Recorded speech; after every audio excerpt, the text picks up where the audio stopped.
食物不风干，果蔬营养继续增长。永生 Vivo 养心冰箱，它真能做到吗？在3月份我就有测试过一台永生605，它的养心技术确实让我大开眼界。紧接着 AWE 的展会，永生560强势登场，它和605相比，在配置上相差不多，但在养心技术上再次进行了新升级。那么表现在哪些方面呢？这一次我们就通过拆机和实测，全面测评永生560 Vivo 养心屏线冰箱，让我们一起揭开它的神秘面纱。现在看外观，面板采用的是玻璃面板，也不用担心划痕、指纹之类问题，有着琥珀玉、星辉印、冰梨印3色可选，就看喜欢什么类型的装修风格了。打开冰箱后，整体布局齐整，在晨曦面光源照射之下，如霞光照射，空间更加的通透。整机560升的容量可以让朋友们放心装。冷藏区的珍品空间和生鲜空间有着6种不同的模式，满足用户对食材精细分处的双向需求。但作为一台十字门冰箱，可能有朋友会担心它的冷冻区不易摆放大件。永生560通过全微扩充系统，将冷冻变温双序升级为 Max 抽屉，也是目前十字四门冰箱里面最大的容积抽屉了，所以大可放心。如果冷冻区不够装，还可以将变温区调控至-20度，也能继续存储。而在嵌入方面，我们定制了橱柜来展示它的60厘米超薄屏线设计，它采用底部散热，所以不用担心散热问题。冰箱和橱柜之间可以无缝对接，正面不突出，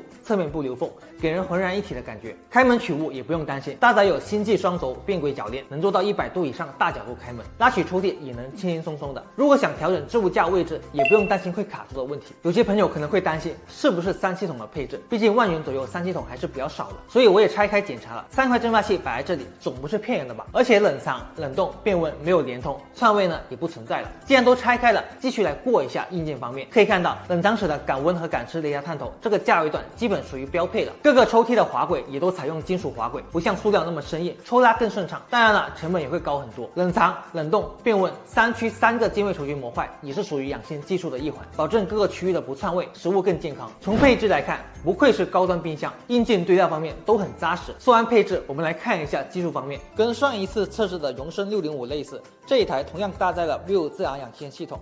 大白话来说，就是在冰箱保鲜的基础上加入了水、光、离子，以达到延长保质期甚至继续生长的效果。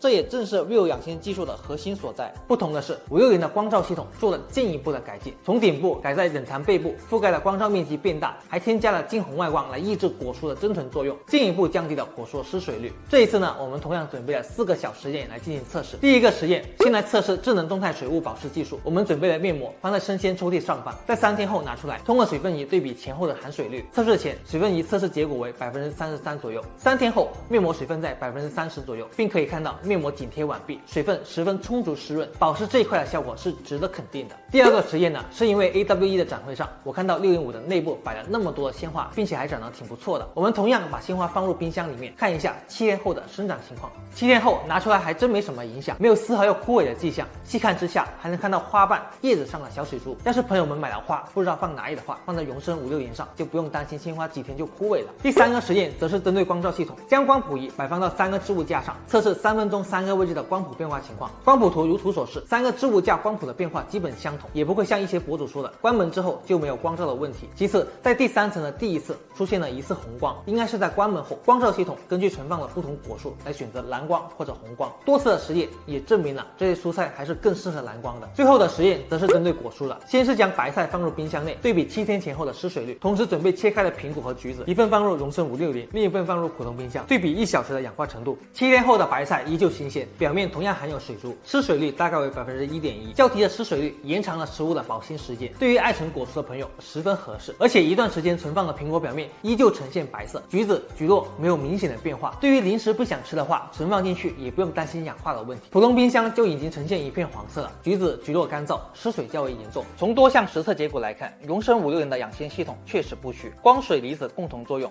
为永生560实现了从保鲜到养鲜的跨越。冷冻区呢，同样搭载有-31度冰封锁线，低温冰封可以极大程度锁住肉里的营养，就不细说了。具体的实测也和上一次类似，主要是针对控温和冷冻效果。首先将热米探头摆放到冷冻区的各个区域，通过多路温控仪测试冷冻区温度的均匀性。冷冻区确实是达到-31度，降温效果也是相当快，温度的速降和更低的效果都可以保证食材汁水不易流失，确保拿出来之后仍然是新鲜口感，而且整体温度波动控制在正负1度左右，不用担心温度波动大对于食材会造成影响的问题。具体的冷冻效果，我们也准备了下虾和牛排来进行冷冻测试。切片后取出来，可以看到虾的颜色基本没有变化，依旧是新鲜的。牛排的变化就更不明显了。解冻前，牛排有着许多细小的冰晶，不像传统冰箱冻成冰块，细胞也不会被刺破，导致汁水的散失。解冻后依旧呈现血红色，失水率仅1%左右。那今晚的晚餐就是它了。总的来说，荣升560 Vivo 养心屏线冰箱不仅在外观设计上满足了现代家庭的需求，在养心和冷冻上也展现了卓越的技术力。首先，外观设计兼顾了美观和实用，多样化的面板和屏线设计使其能够完美融入现代家庭厨房。在养心基础上，智慧动态水雾保湿和新改进的光照系统真不是吹的。冷冻方面，其负31度冰封锁线有效锁住营养不流失，保持了食材的新鲜度，下洗也能迅速来瓶冰可乐。如果你是在寻找一款既美观又高效的养心冰箱，那么荣升560无疑是一个更值得考虑的选择。